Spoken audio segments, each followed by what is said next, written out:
Hello, everybody, and welcome to the channel. Thank you in advance for watching. And today, you can probably take a guess what we're talking about.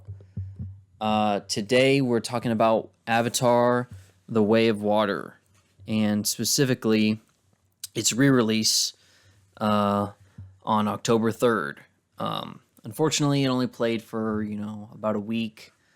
If it had played for longer than that, I definitely would have seen it again in theaters. Maybe in IMAX 3D again. So yeah, seeing it again in theaters, it was just as special as seeing it for the first time. Um, I mean, and I also, like I said, had never seen it in IMAX, and I think the 3D, it's just a little tiny bit better. Like it's still very bright. It's not, dark like some of the 3D is. And that was actually kind of my thing with the jumping ahead, the Fire and Ash teaser at the very end. Awesome to see Fire and Ash footage, like a full action scene, really. But the 3D didn't quite seem like it had been finished. Like especially going directly from Way of Water to the teaser scene for Fire and Ash. But I'm sure the actual film will look amazing once it's actually out.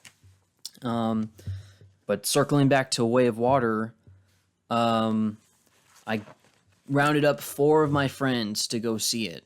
Only one of which had seen it before, and I had seen it with him like way back when, when it first released. So that's 3 new people I introduced to Way of Water, and another one being my roommate who I prepared him in advance, and we watched the first Avatar, so he was ready, and they all really loved it. I was really happy to see. It's I've kind of made Avatar like part of my personality, within the past couple years. And I even dressed up a little bit. I have a little blue makeup right here, and a little bit of teal. I have my ears. I got a couple other things like with my little costume kit that I got. I'm really passionate about this movie and about this franchise now. So I mean, I don't know. I'm sitting there in the theater. It's just kind of surreal. I've talked about this movie, and we've discussed it, so many times with so many of these friends. And I'm happy to say, yeah, like I said, they really liked it. And this will be, I think, my 14th watch. I've seen it like maybe 3-4 times at home, and then 10 or 11 of those, 10 or 11 of those watches were in the theater when it came out, within that 3-4 month span that it was playing in theaters. So it was cool to add to that. It seems a little surreal even saying I've seen any movie, 14 times, but there's something different about Avatar that's just special. There's something tangible or not so tangible about seeing it in a dark theater with a bunch of strangers, maybe a few people and being transported to this different planet. I mean, the 3D is really, they go hand in hand, these movies, the 3D and then the movies themselves, because it really makes you remember it. It really makes it a memorable experience, and you want more. I mean, because there's so much you can do in this world. It's really just Cameron's sandbox, especially with the characters. Making Jake a dad in Way of Water gives his character way more dimension than in the first one. Same with Quaritch. I mean, Quaritch is a father now, and that challenges his very no bullshit, military style. And it was awesome to see that again. I noticed a few more details. Every single time I watch Avatar, I notice new details just about.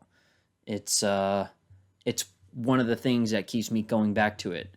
And this time I really tried to pay attention to the technical aspects, especially after watching Cameron's masterclass where he discusses, certain techniques with examples from his movies, and he talks about intercutting.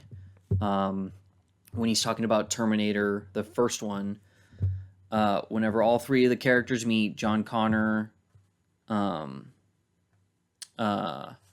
Sarah Connor, or not John Connor, what's his name? Reese Connor. And then, Arnold, when it's cross-cutting between every single character, and that's a real easy way to make tension within your scene. And that's, employed in so many different ways in this movie. He intercuts between Quaritch training and taming his Ikron with Spider, between that and Jake and the gang learning the ways of water once again. And it's just so interesting to see Cameron use the same techniques across 40 different years. I guess there's a few different directors you get to see, them use the same techniques, but watching Cameron do it on this big sci-fi, this big grand scale, it's really something. It's really something, and I love that I just get to bear witness to his passion project, his gazillion billion passion project, be realized. I mean, how many people get to have a dream of an alien world, and then they attempt to get it made in the 90s. There's not the technology for it.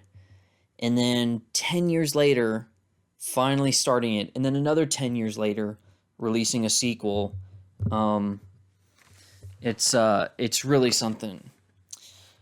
A lot of older details that I, noticed again, but just want to point out. The RDA go barefoot whenever they go full Na'vi. There's oil deposited in the sea with their big base that the RDA has. They're disposing oil at the shoreline. Little details like that make it's just so visually rich, and there's really storytelling in almost each scene that's just kind of there in the background. But it's not in the way that, I know it's an easy comparison and it's easy to dig on Star Wars and Marvel, but it's not done in, your cinematic universe way, where if they want to point something out within the world or the story, it's going to be right in your face. It's not like that. A lot of the story behind Avatar is just kind of background, just kind of set dressing. You can read the comics. I mean, I have plenty of comics. You can build the Legos, You can see the special features and see all the different things the designers and set dressers put in. Or you can just watch the movie and appreciate it as a singular thing. And that's obviously Cameron making sure that's the case. So yeah, it was awesome to see in IMAX 3D again. I loved, Cameron's forward where sometimes it just feels like he's talking to me whenever, he's talking to all of us, the people who love film and the people who appreciate the Avatar movies and aren't just hating on it because it's a popular thing. That shit's not cool. That shit is not cool. The fact that Avatar has a little mini group of people who just hate the movies and without even watching them or even giving it a chance, those people will never understand. Those people will never understand getting Na'vi ears and blue war paint and getting, both of the posters Um, Cameron has tapped into something special here for sure. Um, and I was so happy to be able to make this memory with all my friends, and I get to add it to, you know, the countless other people that I got to watch Way of Water with in theaters. And that's another important part of Avatar, seeing it with your grandma, seeing it with your niece, seeing it with your best friend. Um, I love all movies. You know, I'll watch an erotic thriller and then, you know, turn around and watch a coming of age movie or an action movie. You know, like a sci-fi like Avatar. Um, you know, I love all types of movies. Like I'll go from watching a drama to a sci-fi movie to an erotic thriller. You know, you name it, I'll watch it. I'll watch it at home. I'll watch it at the theater. Watch it at a friend's house. But the way to watch a movie is at the theater with people. Because not only does that make you appreciate things visually more, and it's on a bigger screen or it's in 3D, IMAX, whatever. But the characters, you're just gonna have a better, you're just gonna have a better time. The way Cameron describes it is like you are making a silent contract with people you've never met whenever you buy a movie ticket. You're trusting those people with your time. Theoretically, you're not getting up. You're locked in. And I was so happy to show my friends Avatar in that way. And thankfully, they weren't too embarrassed to be, you know, with someone all blue. Thank God. So, yeah, I think that's just about all I have to say. Thank you all so much for watching, especially if you got this far. I'll cut this down. Hopefully, it's not too insufferable. Very, very excited for Fire and Ash. Cameron has a lot of work to do if he wants to make if he wants to, you know, outdo himself after Way of Water. And I do have another video coming out that I have the script written. It should be a pretty good video. It's just talking about Avatar and why it's special. It'll be more of a video essay type of format instead of just a boring ass vlog that I've been doing this year. So again, thank you so much for watching, and here's to enjoying more Avatar.